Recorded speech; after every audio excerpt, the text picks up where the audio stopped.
میم مثل ما،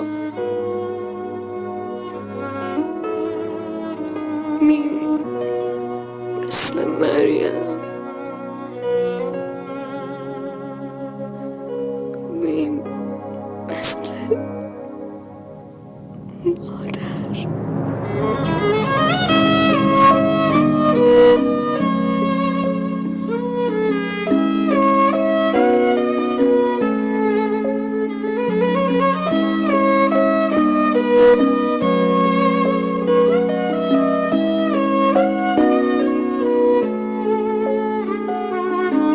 کاشکی میشد بهت بگم چقدر صدا تو دوست دارم، چقدر مثل بچگیام لالاییاتو دوست دارم، سادگیاتو دوست دارم، خستگیاتو دوست دارم، چادر نماز و زیر لب خدا خدا تو دوست دارم.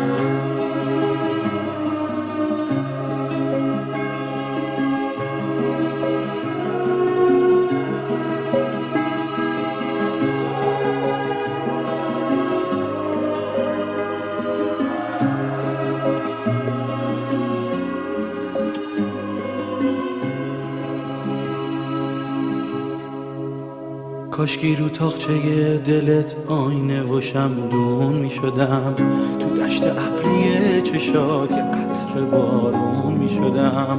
کاشکی می شد یه دشت گل برات لالایی بخونم، یه آسمون نرگس و یاس تو باغ دستات بشونم.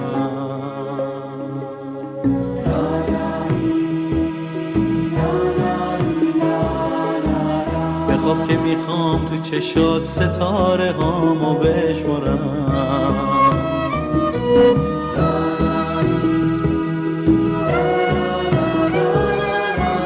پیشم بمون که تا ابد دنیا رو با تو دوست دارم.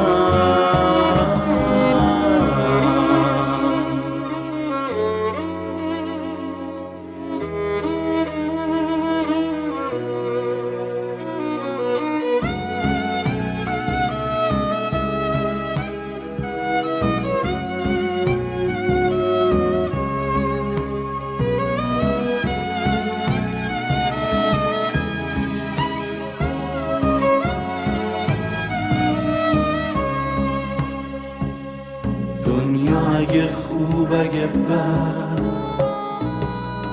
با تو برام دیدنیه،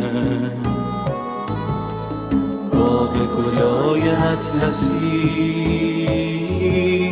با تو برام چیدنیه.